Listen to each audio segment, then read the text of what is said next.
അള്ളാഹുവിൻ്റെ മഹത്തായ ഇസ്മുകളിൽപ്പെട്ട ഒരിസ്മാണ് വാസിഅ് എന്നത്. അറിവും ഔദാര്യവും വിശാലമായവൻ എന്ന് ഇതിന് അർത്ഥം പറയാം. പരിശുദ്ധമായ ഖുർആനിൽ ഈ ഇസ്മ് 8 തവണ വന്നിട്ടുണ്ട്. ഇതിൻ്റെ അബ്ജദിയ്യത്ത് 137. സഅത്ത്, വിശാലത ചെയ്യുക എന്ന അർത്ഥത്തിലുള്ള സഅത്ത് എന്നതിൽ നിന്നാണ് വാസിഅ് എന്ന ഇസ്മ ഉണ്ടായിട്ടുള്ളത്. അള്ളാഹു എല്ലാ നിലക്കും വിശാലത ഉള്ളവനാണ്. അള്ളാഹുവിൻ്റെ ഉടമാവകാശം, അധികാരം, അറിവ്, കഴിവ്, കാരുണ്യം, നന്മ ഇതെല്ലാം സർവ സൃഷ്ടികൾക്കും വിശാലമായി പരന്നു കിടക്കുന്നതാണ്. എല്ലാ വസ്തുക്കളെക്കുറിച്ചുള്ള ഇൽമും അള്ളാഹുവിനുള്ളതുകൊണ്ട് അള്ളാഹുവിൻ്റെ ഇൽമ് സർവ വസ്തുക്കളിലും വിശാലമായി കിടക്കുന്നു. അള്ളാഹുവിൻ്റെ കാരുണ്യം സർവ വസ്തുക്കളിലും വിശാലമായി കിടക്കുന്നു. ഓരോ വസ്തുക്കളുടെ മേലിലും വിശാലമായി കിടക്കുന്ന ഖുദ്റത്ത് ഉള്ളവനാണ് അള്ളാഹു. അള്ളാഹുവിൻ്റെ നൽകലുകൾ, അള്ളാഹുവിൻ്റെ റിസ്ഖ്, ഇതൊക്കെ സർവ സൃഷ്ടികൾക്കും വിശാലമായി കിടക്കും.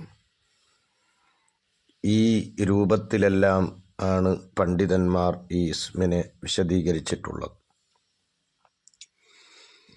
ഒരടിമ തൻ്റെ സൃഷ്ടാവായ അള്ളാഹുവിനെക്കുറിച്ച് അള്ളാഹുവാണ് വാസിഅ്, വിശാലമായവൻ എന്ന ഒരു ബോധത്തിലേക്കെത്തുമ്പോൾ തീർച്ചയായും അള്ളാഹുവിൻ്റെ കാരുണ്യത്തിൻ്റെ വിശാലതയെ അവൻ പ്രതീക്ഷിക്കുകയും അള്ളാഹുവിൻ്റെ ഇൽമിൻ്റെ വിശാലതയിൽ ഒരു ഭയമുള്ളവനായി അവൻ മാറുകയും ചെയ്യും. അള്ളാഹുവിൻ്റെ റഹ്മത്ത് സർവ വസ്തുക്കളിലേക്കും വിശാലമായിട്ടുണ്ട്.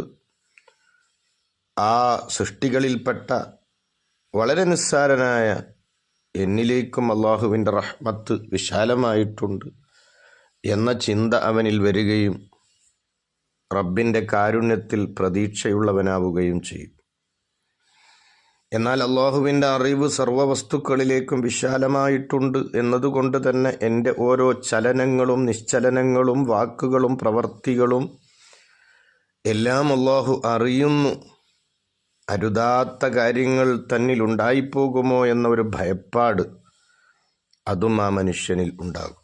അതിലൂടെ ഒരു സത്യവിശ്വാസിക്ക് ഉണ്ടാകൽ അനിവാര്യമായ പേടിയും പ്രതീക്ഷയും ആ മനുഷ്യനിൽ ഉണ്ടാകുന്നു. ഇനി ഈ ഇസ്മുമായിട്ട് എങ്ങനെയാണ് ബന്ധം പുലർത്തേണ്ടത്? ഈ ഇസ്മുമായി ബന്ധം പുലർത്തുമ്പോൾ അവനിലുണ്ടാകുന്ന അടയാളം എന്താണ്? മഹത്തുക്കൾ പറയുന്നു, അള്ളാഹുവിനോട് എന്തു ചോദിച്ചാലും അള്ളാഹു ഉത്തരം ചെയ്യുമെന്ന ഉറച്ച ഒരു വിശ്വാസത്തിലേക്ക് നീ എത്തലാണ്. ഞാൻ എന്ത് ചോദിച്ചാലും എൻ്റെ ചോദ്യങ്ങളൊക്കെ അറിയുന്നു എൻ്റെ സൃഷ്ടാവ്. ഞാൻ ചോദിച്ച കാര്യം എനിക്ക് തരാൻ കഴിവുള്ളവനാണ് അല്ലാഹു. ഞാൻ ചോദിച്ച വിഷയത്തിൻ്റെ നന്മകൾ അള്ളാഹുവിനറിയാം. ഈ നിലക്ക് ബോധമുള്ളവനായി അവൻ മാറുന്നത് കൊണ്ട് തന്നെ അള്ളാഹ് എനിക്ക് ഉത്തരം ചെയ്യുമെന്ന ദൃഢമായ വിശ്വാസത്തിലേക്ക് അവൻ എത്താൻ കഴിയും. അതുപോലെ തന്നെ അവൻ്റെ ഊന്നലുകൾ, അവൻ്റെ എഴുത്തിമാത് അള്ളാഹുവിൻ്റെ റഹ്മത്തിൻ്റെ മേലിൽ, കാരുണ്യത്തിൻ്റെ മേലിൽ മാത്രമാവുകയും ചെയ്യും. താൻ ചെയ്തു കൂട്ടുന്ന പ്രവർത്തനങ്ങളുടെ മേലിൽ ചാരണം കൊള്ളുക, അല്ലെങ്കിൽ ഊന്നൽ നൽകുക, ആ പ്രവർത്തനങ്ങളിൽ ആശ്വാസം കണ്ടെത്തുക എന്നത് തീർച്ചയായും ഈ ഇസ്മുമായി ബന്ധം പുലർത്തുന്നവനിൽ ഒരിക്കലും ഉണ്ടാവുകയില്ല. പല ആളുകളും പല രൂപങ്ങളിലാണ് അള്ളാഹുവിൻ്റെ റഹ്മത്തിന് അല്ലെങ്കിൽ അള്ളാഹുവിൻ്റെ അടുക്കൽ വിജയത്തിന് ആഗ്രഹിക്കുന്നത്. ചില ആളുകൾ സ്വന്തം പ്രവർത്തനങ്ങളുടെ മേലിൽ ഊന്നൽ നൽകി ഞാൻ അത്യാവശ്യം തരക്കേടില്ലാതെ അമലുകൾ ചെയ്യുന്നുണ്ട്, എൻ്റെ ഓരോ അമലുകളുടെ പ്രതിഫലങ്ങൾ കൂട്ടുമ്പോൾ സ്വർഗം എനിക്ക് നിർബന്ധം തന്നെയാണ് എന്ന രൂപത്തിലൊക്കെ ചിന്തിച്ച് അബദ്ധത്തിൽപ്പെട്ടു പോകുന്ന ഒരുപാട് ആളുകളെ നമുക്ക് കാണാൻ കഴിയും. യഥാർത്ഥ വിശ്വാസി അമലുകളുടെ മേലിൽ ഊന്നൽ നൽകുകയില്ല എന്നാണ്. അള്ളാഹുവിൻ്റെ കാരുണ്യത്തിൻ്റെ മേലിൽ മാത്രമായിരിക്കും അവൻ്റെ ഊന്നലുണ്ടാവുക. ഇനി ഈ ഇസ്മുമായിട്ട് തഖല്ലുഖ് ആകേണ്ടത് എങ്ങനെയാണ്, സ്വഭാവം ശ്രദ്ധിക്കേണ്ടത് എങ്ങനെയാണ്? ഒരു മനുഷ്യൻ പ്രകൃതിപരമായി തന്നെ മറ്റുള്ളവർക്ക് ധർമ്മം നൽകുന്നവനാവുക, മറ്റുള്ളവരെ സഹായിക്കുന്നവനാവുക, അവൻ്റെ സ്വഭാവങ്ങൾ നല്ല സ്വഭാവമാക്കി മാറ്റി ആ സ്വഭാവത്തിൻ്റെ തണൽ, അതിൻ്റെ മധുരം മറ്റു സൃഷ്ടികളിലേക്ക് എത്തുന്ന രൂപത്തിൽ വിശാലമാകാൻ പരിശ്രമിക്കുക. അതുപോലെ തന്നെ അവൻ മനസ്സ് സംതൃപ്തനായവനും ഐശ്വര്യവാനും ആയി മാറുക. എന്തെങ്കിലും വിഷയങ്ങൾ അവന് നഷ്ടപ്പെട്ടു പോയാൽ ഹൃദയത്തിന് അസ്വസ്ഥത വരുന്ന ആ ഒരു തലത്തെ തൊട്ട് അവൻ ആത്മീയമായി ഉയർന്ന് എന്ത് നഷ്ടപ്പെട്ടാലും അതിലൊരു വിഷയമില്ല എന്ന ആ ഒരു തലത്തിലേക്ക് അവൻ എത്തുക. അതുപോലെ തന്നെ അവൻ്റെ കാരുണ്യം അള്ളാഹുവിൻ്റെ അടിമകൾക്ക്, മനുഷ്യർക്ക് മാത്രമല്ല മറ്റു ജീവജാലങ്ങൾക്കും സസ്യങ്ങൾക്കും എല്ലാത്തിനും വിശാലമാവുക. റബ്ബ് എനിക്ക് വിശാലത ചെയ്തു തരുന്നത് ഞാൻ മറ്റുള്ളവർക്ക് വിശാലത ചെയ്തു കൊടുക്കാൻ വേണ്ടിയാണെന്ന ആ ഒരു ഉറച്ച വിശ്വാസത്തിലേക്ക് അവനെത്തുക. ഈ നിലക്കൊക്കെയാണ് ഈ ഇസ്മു കൊണ്ട് സ്വഭാവം ശ്രദ്ധിക്കേണ്ടത്. വാസി എന്ന ഇസ്മുമായിട്ട് കൂടുതലായി ബന്ധം പുലർത്തുന്ന സമയത്ത് തീർച്ചയായും നമ്മളിൽ ഉണ്ടാകുന്ന ചില ഗുണങ്ങൾ, അള്ളാഹുവിന് മാത്രം ഇബാദത്ത് ചെയ്യുന്ന മറ്റു സൃഷ്ടികളൊക്കെ ഇബാദത്തിന് അർഹതയില്ലാത്തവരാണ്. എൻ്റെ റബ്ബിൻ്റെ മറബൂബീങ്ങളാണ് മറ്റുള്ള സർവ്വ സൃഷ്ടികളും. എൻ്റെ റബ്ബിൻ്റെ ഖുദ്റത്തിൻ്റെ കീഴിൽ, എൻ്റെ റബ്ബിൻ്റെ നിയന്ത്രണത്തിൽ, റബ്ബിൻ്റെ അനുഗ്രഹങ്ങൾ അനുഭവിച്ചുകൊണ്ട് ഇവിടെ കഴിയുന്നവരാണ് മറ്റു മുഴുവൻ സൃഷ്ടികളും. അതുകൊണ്ട് ഇബാദത്ത് ചെയ്യപ്പെടാൻ അർഹത അള്ളാഹുവിന് മാത്രമാണെന്ന ആ ഒരു ബോധത്തിലേക്ക് തീർച്ചയായും അവൻ എത്തും. അതുപോലെ തന്നെ ഗനിയായ, എല്ലാത്തിനെ തൊട്ടും ഐശ്വര്യവാനായ അള്ളാഹുവിലേക്ക് പരിപൂർണമായ നിലക്ക് ഞാൻ ആവശ്യക്കാരനാണ്. റബ്ബിൻ്റെ റഹ്മത്ത് എന്നിലേക്ക് വിശാലമായിട്ടില്ലെങ്കിൽ ഞാൻ ഇല്ല.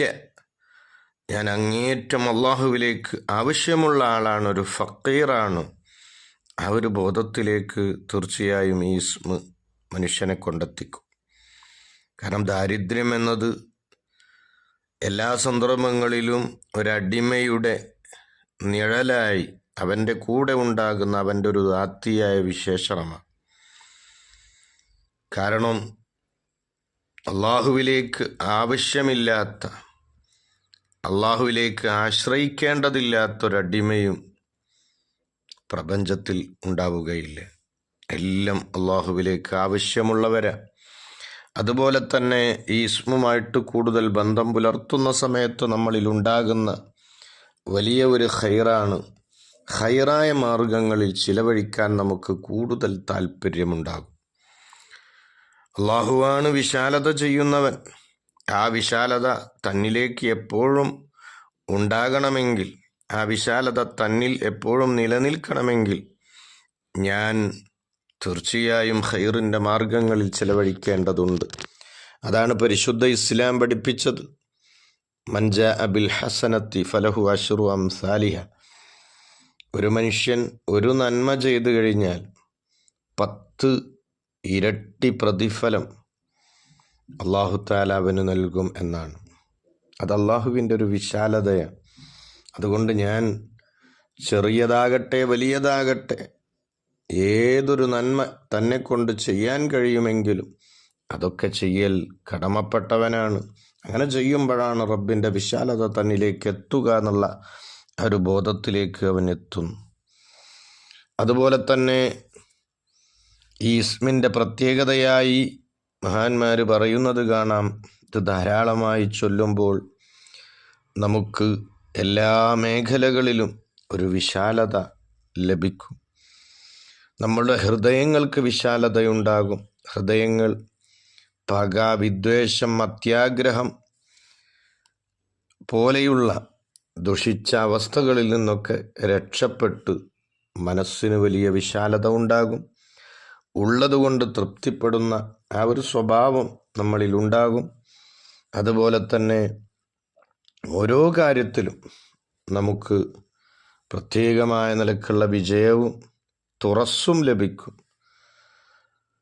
അതുപോലെ നമ്മുടെ ശരീരത്തിൽ വിഷത്തിൻ്റെ അംശങ്ങളൊക്കെ കയറിക്കൂടിയാൽ ഈ മഹത്തായ ഇസ്മ് അതിൻ്റെ അബ്ജദിയത്ത് പ്രകാരം നമ്മൾ വെള്ളത്തിൽ മന്ത്രിച്ച് കുടിക്കുകയാണെങ്കിൽ, ഭക്ഷണത്തിൽ മന്ത്രിച്ച് കഴിക്കുകയാണെങ്കിൽ ശരീരത്തിലുള്ള വിഷങ്ങളൊക്കെ നീങ്ങാൻ അത് സഹായകമാകുമെന്നൊക്കെ പണ്ഡിതന്മാർ പഠിപ്പിക്കുന്നുണ്ട്. അല്ലാഹു എല്ലാം മനസ്സിലാക്കാനും ഉൾക്കൊള്ളാനും തൗഫീഖ് തരട്ടെ. ആമീൻ.